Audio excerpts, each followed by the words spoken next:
Hi guys, James at RampantLionReviews again for you today with another beer review. For this one we are going to continue on with this winter series of Swedish beers that I've been doing for you, and this is another new brewery who I've never tried anything from, and it's my first visit to Blekinges County, which is just a little bit, it's kind of in the northeast a little bit from me here in Skåne. It's the one right next to Skåne actually. So for this one we are going to go to Karlshamn and we're going to visit Brygghus 19, and this one is their My Oak Balalaika. The Balalaika is a Russian Imperial Stout that they brew every year, and this one was the special edition for the 10th brew that they oak aged for 120 days. It's a bit of a beast. It comes in at 12.6%, as I say, Russian Imperial Stout, and Balalaika of course is the little kind of Russian guitar, and you can see that on the label here. But this one was rated 94 on Rate Beer, so I'm expecting a very good beer from this one, but it was rated only 54 in the style, so that tells me that it is going to be a bit different from what's normally expected of a Russian Imperial Stout. So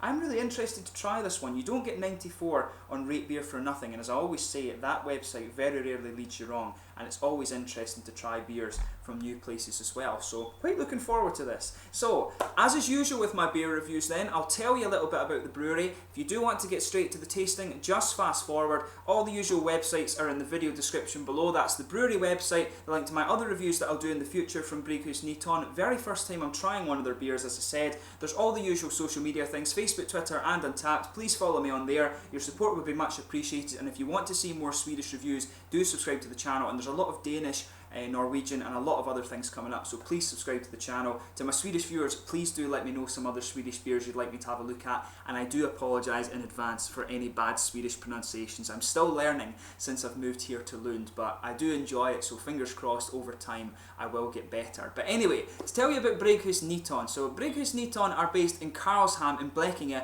in southern Sweden. As I said, you've got the little tip up here of Sweden, which is Skåne, and then Blekinge is just up here, the sort of kind of curve of the coast, if you like. But apparently these guys were the first microbrewery in this county, and the brewery was founded in 2012 by Dan Magnus Svensson, Magnus Karlsson and Mikael Lundell, and the three men actually worked together in the same company in Karlskrona, and they entered a home brewing competition and they won, so this really kind of pushed them forward to start their own microbrewery actually. If you look where Karlshamn is on the map, it's sort of halfway between Kristianstad, which I think is still in Skåne, and then you've got Karlskrona, which is on the eastern part of Blekinge, and Karlshamn is right in the middle of these two cities actually. Supposed to be quite a nice little city, but apparently it has one of the deepest ports in Sweden, and it has quite a long tradition of brewing as well. The old brewery building was actually demolished quite recently in 1982, having been built in 1883, and this current brewery is in an old dairy mill on the other side of the harbour. But the larger kit at the brewery has a per brew capacity of 2,000 litres. They're constantly expanding, and they also have a smaller kit which they use for their pilot brews as well. And even though they've only been in existence for maybe about 3 years just now, they do have a fairly extensive range of beers, and that's basically from their home brewing background. So just to list a few of the other beers you can get from these guys, there's the Ambassador, the Festbock, Karlshamn 350, Balalaika, Oak Balalaika, Passion, Response, Schmitz Lager, Smuger Holmlands, Pilsner, and also the Trossöl beer as well. So yeah, there's a fair little range. As I say, if you want to read more about those beers, do check out the brewery website in the description below. But we're going to get on to the tasting of this beer now. So I'll just let you have a little quick look at the artwork for this one before we open up. As I told you, this one is a 12.6% Imperial Stout. It's aged for 120 days in oak barrels. This was actually the 10th brew of their Balalaika Russian Imperial Stout, and they decided to do something special for it. The Balalaika was introduced in 2013, and they've brewed it. They said they've brewed it 10 times, but I did read somewhere that the Balalaika was only produced once a year, so I'm not sure. I'm not sure if they'd been brewing it for a long time before they actually started the brewery, but it's supposed to be a very nice beer. As I said, 94 on Rate Beer. You can see the little Balalaika on the side there, and you can see this thing on the back here is Brygghus 19's symbol. It's quite nice actually. I'm not sure exactly what the significance of the circles is, or if it's just a nice design that they've chosen, but it's very nicely presented, this beer. This one, I think I bought this for 50 crowns, I think, which is about £4, maybe about €5, €5.50, something like that. So it was one of their more expensive beers, but I've heard it is pretty worth it. It comes in at 12.6%, so without further ado then, let's get this guy open and we'll get on with the tasting here. So, as you can see, Oh, you can smell a bit of the boozy character off that already. You can see a nice smoky opening on this one as we open it up. They recommend that you drink this one at a temperature over 12 degrees, and I took it out the fridge maybe about half an hour ago, so it should. Fridge is about 4 or 5 degrees, so it really should be about the right temperature just now. So yeah, as you can see, this beer has poured a really nice dark ebony. I was expecting a bit more of a head on it, but that's not a big deal. There's about a half finger of a frothy kind of beigey tan head on it. That's going to fade away to be a very thin foamy layer quite quickly. There's one or two little bits of sediment visible on the bottom. There's just very, very small particles actually. But it looks really nice. There's one or two big bubbles sticking towards the glass there too, and quite a few little ones just going up towards the bottom of that head. I'll just bring the light over and let you see the exact colour of this. You can see, if you put the light through it, it actually has a bit more of a sort of chestnutty colour. There is a bit of a ruby edge to it, I would say, but just in kind of normal light, this beer is definitely a sort of ebony rosewood colour, I would say. Very dark rosewood ebony. Looks very nice though, so let's have a look at the aroma of this and then we'll give it a taste. That's quite interesting. You can smell quite a bit of booziness off this, but there's a hell of a lot of kind of treacle, like dark roasted treacle malts coming out of this one. And as you would expect, that's what you would expect with an Imperial Stout, especially one that's a big 12.6% beer. But yeah, the aroma on this is actually really nice. So yeah, as I said, you've got a big dark roasted malt to this one, but it's not too dark and roasted, if that makes sense. It's more of a big roasted kind of treacle, dark caramel malt, or molasses as they would call it in America. Just for those of you guys who are watching over there, molasses, a lot of molasses and treacle in this beer. There's a bit of bready note to it as well, some lighter kind of sweeter caramel, but you can really pick up the vanilla notes in this one. There's a big, that typical oaky woody vanilla. It reminds me of the Innocent Gun beers that we get back home in Scotland. You can pick up a little bit of that in here. Yeah, some nice, there's almost a licorice character to this one as well. And that mixes with the boozy elements. There's a little bit of a red fruity ester. It always reminds me of these Haribo, the little heart sweets, the kind of red candied fruit ester in there, but there might be something sharper like plums or raisins coming out of this one. But that's mixing quite well with these sort of licoricey notes you're getting out of this beer. A very dark treacle molasses. This is quite an interesting aroma. As I always say, when it comes to an Imperial Stout, do give this beer a smell, because there's a hell of a lot going on in these beers, so you do want to pay a bit of attention to that. But a definite sweet chocolate in there as well.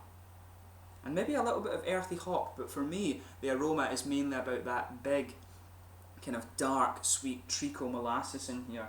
That's where this aroma is really coming out. A little bit of vanilla and woody character, like I say, and a little bit of red fruity ester. But I mean, this is a really nice beer. So without further ado, let's get stuck into this guy. I'm reviewing this one now because I have to go Christmas shopping later. It's 12.6%, so I'm not really going to care what I'm doing when I'm shopping. So here we go. Skål.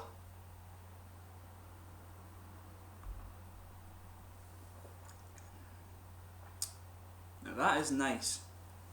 That's a really nice Imperial Stout actually. So as I always say with the beers, just sugar it around your tongue a little bit before you start dissecting the flavour too much.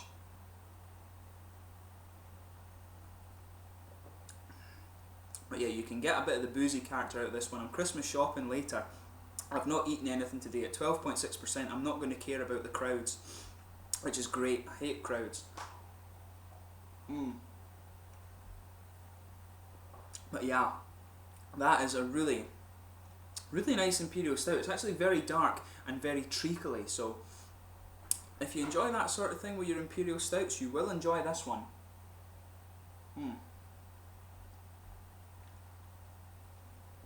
Yeah. So let's dissect the flavour of this a bit more.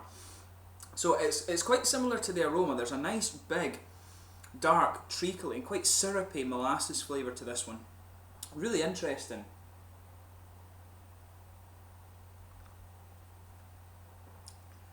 Yeah, there is an element of roasted character to it as well. The middle of your palate, there's a very, very light bready character. It just blankets the middle of your tongue, but again, that's very minimal. For me, this is more of a syrupy beer that focuses on these big, dark, treacly molasses flavours in there. You can taste a little bit of the booziness, but the caramel and the nice caramel and treacle molasses flavours mask it quite well. There is an element of a woody, you can taste a little bit of the vanilla and woody flavour in this one, and the licorice is definitely there as well. It has this licorice treacly flavour in there.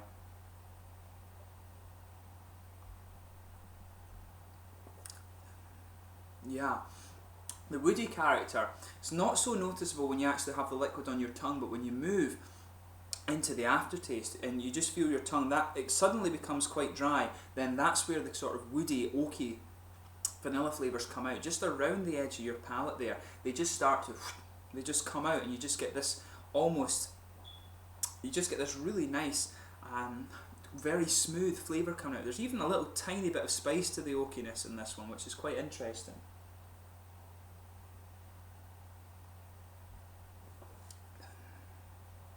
But yeah, this is really nicely done, this actually. I would happily drink this again. But if I don't know if this is a one-off brew. As they said, they only brew the Balalaika once a year, and this was a special edition of the Balalaika. So whether I can get this again, I don't know, but it's very nicely done. It's quite, in comparison to the other Imperial Stouts I've had, this one, the thing that's sticking out to me about this one is how that it focuses on that big, dark, treacly molasses flavour. It's very nice.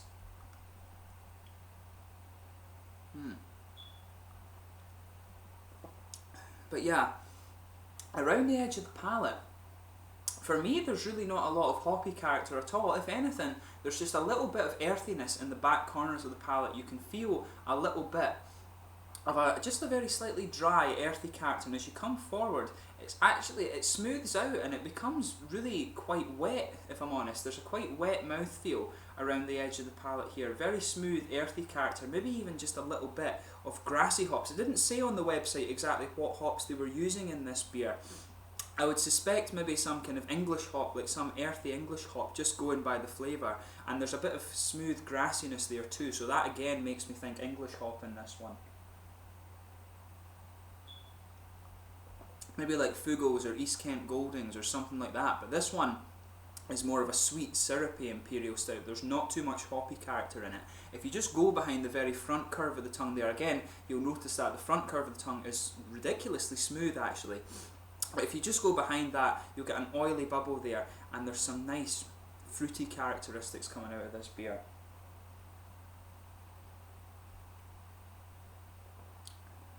Yeah.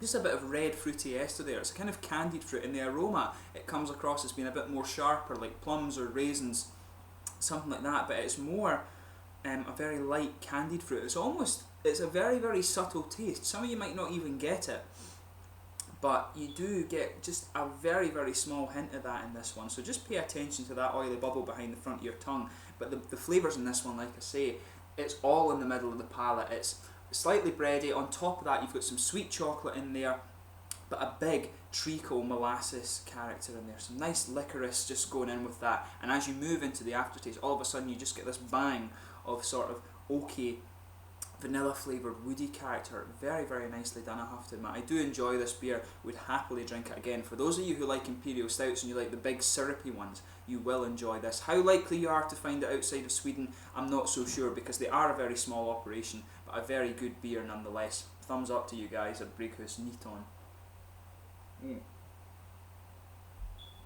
So in terms of the mouthfeel, definitely full-bodied this one. The reason for that is the boozy character. There's a good alcohol warmth from this beer. At 12.6%, you wouldn't expect anything less. Carbonation is very smooth, but it's a big, oily, quite syrupy mouthfeel. There's a good bit of sweetness to it, but again, that sweetness is quite dark. As I said, this beer focuses on the treacle and molasses flavour. There is a little bit of dryness comes out later on. You get some sweet, woody vanilla character.